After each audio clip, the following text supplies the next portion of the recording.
예, 안녕하십니까. 여러분들의 백만장자입니다. 사랑합니다, 여러분. 예, 이제 내일입니다, 내일. 예, 이제 48시간도 안 남았습니다. 2022년. 마음 같아서는 그냥 빨리 지나갔으면 좋겠습니다. 2022년은.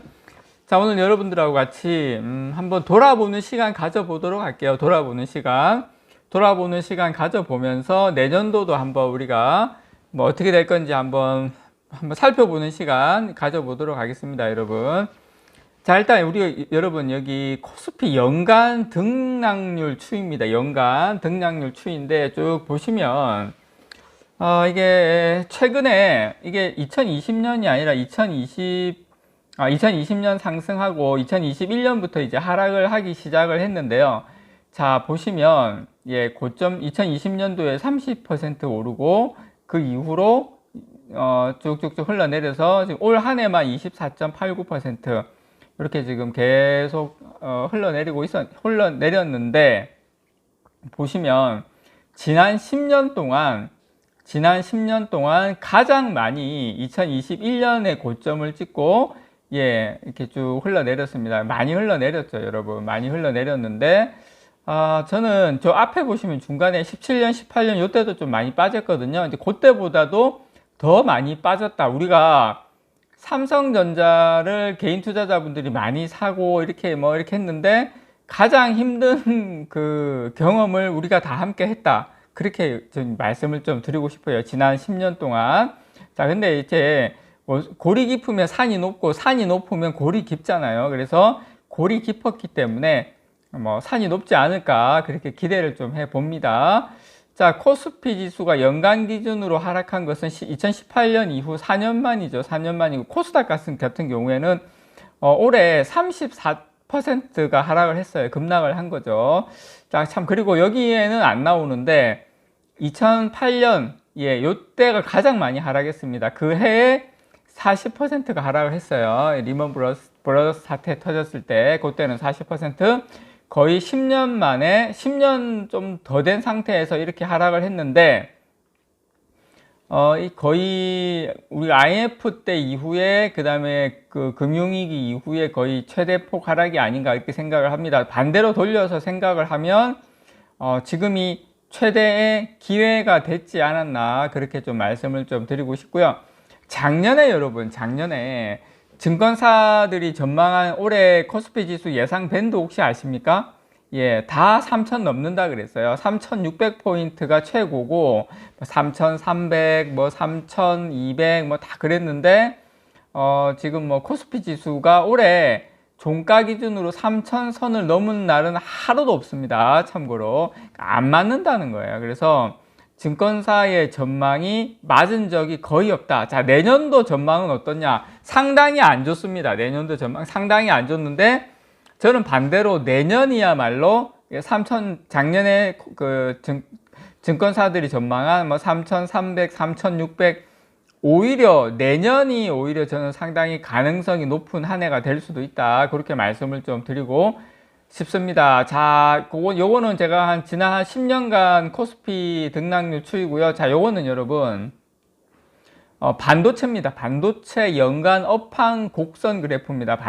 올해 반도체 있었던 굵직굵직한 거 한번 여러분께 보여드리고요. 요게 이 곡선은 인생 곡선 그래프의 반도체 산업 버전 이렇게 보시면 됩니다. 이게 무슨 플러스 50점, 마이너스 50점 왔다 갔다 하는 건데 이게 무슨 어떤 특별한 데이터가 있고 이런 건 아니고 그냥 이렇게 한번 인생 곡선처럼 반도체 곡선도 한번 그려본 거예요. 여러분 참조해 주셨으면 좋겠고 일단 올 상반기까지는 올 초에 1월달, 2월달 요때는 되게 좋았어요. 되게 좋았고 엔비디아가 암 인수한 게 무산되고 할 때 요때까지만 해도 아주 좋은 우리한테는 너무 좋은 소식이었습니다. 엔비디아와 암에게는 좀 아쉬운 소식이었지만 삼성전자뿐만 아니라 퀄컴, 삼성전자, 미디어텍, 애플 기본적으로 이제 그 암의 라이선스를 사용하는 기업은 가슴을 쓸어내렸죠. 특히 이제 퀄컴이나 애플은 그럴 거예요, 아마. 이렇게 이제 특정 기업이 암을 소유하게 되면 해당 기업이 이 라이선스를 사용하는데 제약이 걸릴 수밖에 없기 때문에 이런 일이 굵직한 일이 있었다.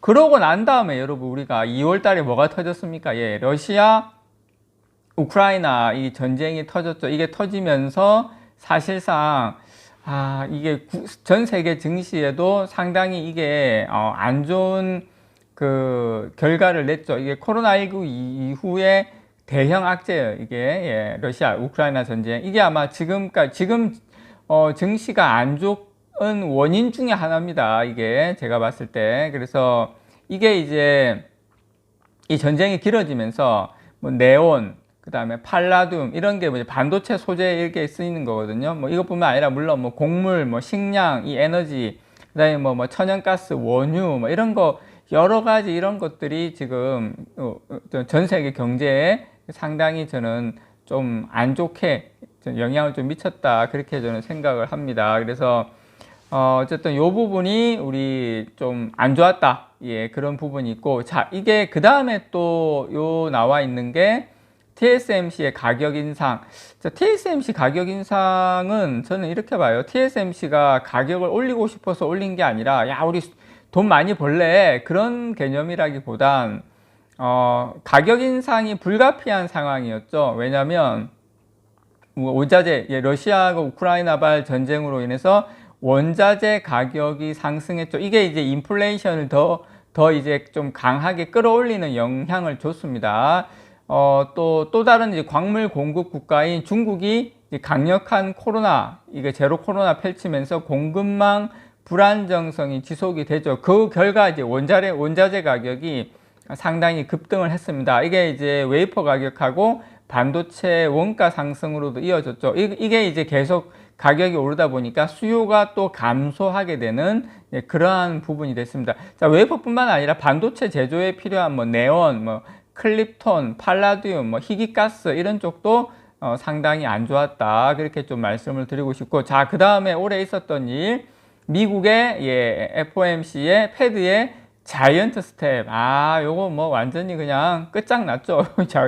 요거 때문에 주가가 엄청나게 폭락을 했죠. 사실 지금 뭐 0.75%를 몇 번씩 올렸지 않습니까? 그래서 이제 금리 인상을 세계 각국이 적어도 이 빅스텝 이상의 금리 인상을 단행하는 이제 결과를 초래를 했습니다. 아마 제 개인적인 생각에는 내년 한 2월달 초에 열리거든요. 요때가 아마 마지막이 되지 않을까 개인적으로 그렇게 생각을 합니다. 왜냐하면 지금 이제 인플레이션이 많이 꺾이고 있고 이제 경기 침체를 걱정하는 수준으로 넘어가고 있기 때문에 저는 개인적으로 이제 거의 끝나간다고 생각을 해요. 그래서 요 부분이 상당히 크게 작용을 했다. 그리고 지금 요거 맨 마지막에 지금 하락하고 있는 거는 지금 여기에는 글자가 안 나오는데 저는 그거라고 봐요. 이제 경기 침체에 대한, 내년도 경기 침체에 대한 이제 걱정, 공포, 이제 그런 것들이 같이, 근데 이제 물가는 또 높아. 금리는 또 올려야 돼. 근데 이거 지금 이대로 가면 경기 침체가 엄청나게 올 거야. 이제 그런 부분이 선반영되고 이제 주가가 좀 빠진 것이지 않나. 개인적으로 그렇게 생각을 합니다. 어쨌든 올 한 해 이렇게 지나고 보면 우리가 반도체 업황 곡선, 인생 곡선처럼 보면 러시아 우크라이나 전쟁 큰 악재가 터졌고요. 그 다음에 미국의 금리 인상. 이 사실 금리도 작년 말까지만 해도 올해 한 1.5% 이야기 나오다가 지금 4.5까지 왔거든요. 이게 안 맞았어요. 그래서 내년도도 저는 생각보다 빠르게 금리 인하가 올 수도 있다. 여러분 그렇게 말씀을 드리고 싶고, 이러한 악재에다가 지금 최근에 이제 경기 침체 이슈까지, 올해는 나올 악재는 제가 생각할 때 다 나왔다. 뭐 전쟁, 그 다음에 뭐 역사상 최고의 어떤 금리 인상 최근 들어서 경기 침체까지. 그래서 내년에는 조금 올해보다는 훨씬 좋은 장이 열리지 않을까 그렇게 기대를 좀 해 봅니다. 여러분 파이팅입니다. 이상 여러분들의 백만장자였습니다. 사랑합니다 여러분.